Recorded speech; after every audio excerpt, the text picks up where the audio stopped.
to bring in Senator Jack Reed of Rhode Island. He's the top Democrat on the Armed Services Committee, as well as Catholic. Senator, thanks for being here. I'm wondering, what do you make of the president's attacks on the Pope and of the Pope's response? Well, the president's words are a grievous attack on anyone who is religious, because what the Pope is doing is reflecting the Bible and the teachings, not just of the Catholic Church, but of so many other religions. But more disturbing is that the president's behavior over the last several hours and days is delusional. To post a figure of himself dressed as Jesus Christ, that suggests that he wants people to think he's God. And then to turn around and try to explain away, oh no, I was a doctor, that's nonsense. And this is a serious issue, whether he has the capacity to continue to lead. But he's insulted so many people of religious faith, and he's acting as he has, unfortunately, in the past, of making these unconscionable statements. Well, I want to just put the image up that you're talking about.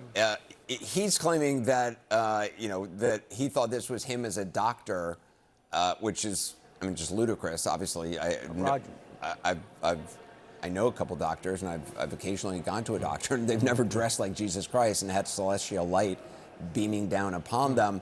What's also interesting about this is that this is not the first time. Just recently, he had an evangelical pastor with him who essentially gave a long soliloquy comparing him to Jesus, and the president certainly didn't object to that. No, I think the president is dominated by ego and self-interest, and that means he wants people around him to praise him, even in the case compare him to the Lord, and that is not only disrespectful, it's also dangerous. If he honestly thinks that he is, the all-powerful. He said very publicly that there are no constraints upon me except my own morality. Well, he has not demonstrated a very high moral code in so many ways. So this is very dangerous. Both the Vatican and the Pentagon last week denied a report in the Free Press about a January meeting in which the Vatican's top diplomat in the U.S. supposedly was told by a high-up Pentagon official the church should not get in the way of the U.S. military. Have you heard anything about this meeting? Because obviously Pete Hegseth, who is not Catholic, he's evangelical, he has been very, in his verbiage, has, been bringing God into his talk of war an awful lot. No, I have not heard any specifics. I've read the reported incident. It's disturbing if that is in fact the case. First of all, the Department of Defense should leave the foreign policy issues to the State Department and to people who are more qualified. But second, there is this sort of religious theme in so many things that Hegseth says, which contradicts his lethality logic. And it seems that he's posing this in many cases as a fight between two religions, Christianity in the West and Muslims in Iran. And that's not what the United States is all about. We're a country that embraces, under the First Amendment, all genuine displays of religion. And so it's very troubling what he's doing in the Department of Defense. I want to talk about the war with Iran. I'm wondering what you make of the president's blockade on Iran's ports.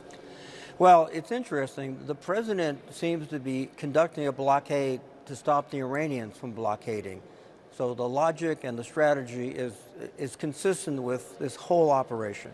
There was no real sense of specific goals. There was no strategy other than bomb, bomb, bomb. But they didn't understand that the resistance of the Iranians, the fact that they have been very good at asymmetric warfare for years, and more importantly, what Trump has caused is probably a more radical and harder lined and also perhaps more capable leadership. And he's also revealed to them, they probably suspected, that they have a tremendous strategic advantage in controlling the Strait of Hormuz. So this whole operation has been unjustified and ineptly carried out. Now, I must commend the military, though. I mean, technically, the ability of our and the bravery of our troops is second to none. But the leadership has led us to a point where, we're blockading to prevent a blockade. Yeah, Democratic Senator Jack Reed. Senator, thank you. Thank Meanwhile, you, on the Anderson. war with Iran, could